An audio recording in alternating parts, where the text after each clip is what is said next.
Now one, let's discuss the difference between audit strategy, audit plan and audit program. बेटा audit planning के basically दो steps हैं. सबसे पहले आपको ऑडिट स्ट्रैटेजी, फिर उसके बेसिस पे बनता है भाई आपका ऑडिट प्लान. स्ट्रैटेजी की अगर मैं बात करूँ तो इसके अंदर ऑडिटर अपनी पूरी की पूरी ऑडिट का एक ब्लूप्रिंट रेडी कर लेता है. यहाँ पे बेसिकली वो तीन चीज़ डिसाइड करता है कि उसकी पूरी की पूरी ऑडिट का STD, scope, time and direction क्या रहने वाला है. स्कोप की मतलब इस क्लाइंट के यहाँ पे आपको क्या क्या चेक करना है, कितना एरिया है, आपका स्कोप क्या है, वो कितना काम यहाँ पे करना पड़ेगा. ठीक है जी.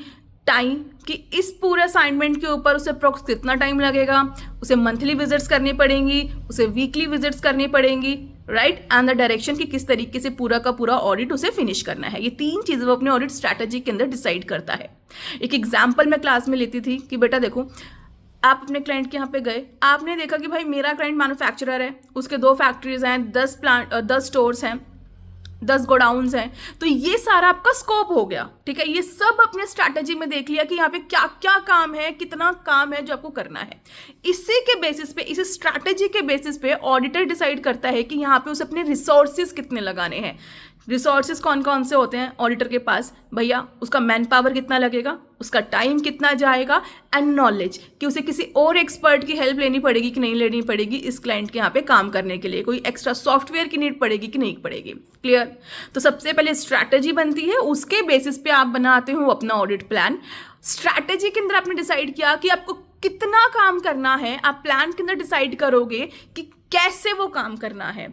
मतलब ऑडिट प्लान के अंदर आप डिसाइड करोगे कि जो आपने फैक्ट्रीज देखी थी, आपने जो प्लांट्स देखे थे, उनको चेकिंग करने के लिए आप क्या क्या ऑडिट प्रोसीजर्स करोगे. आपके ऑडिट प्रोसीजर्स का, चाहे वो रिस्क असेसमेंट प्रोसीजर्स हो, टेस्ट ऑफ कंट्रोल्स हो या फर्दर ऑडिट प्रोसीजर हो, इन सब का NTE, nature, time and extent आप डिसाइड करते हो कहाँ पे, ऑडिट प्लान के अंदर.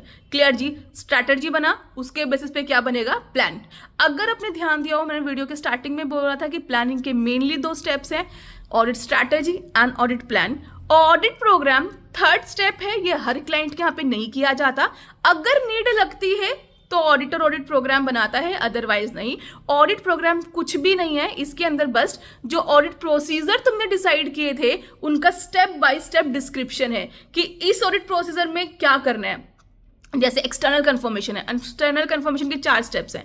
सबसे पहले पार्टी डिसाइड होती है, फिर एक्सटर्नल कंफर्मेशन बनती है, फिर वो भेजी जाती है और फिर फॉलोअप्स, राइट. तो बस परफॉर्मेंस के अंदर, ऑडिट प्रोग्राम के अंदर ये सारे के सारे स्टेप्स लिख दिए जाते हैं कि वो audit procedure step by step कैसे करना है. बेसिकली ये स्टाफ के लिए बनाया जाता है, जूनियर स्टाफ जो ऑडिट करने जाता है. क्लियर.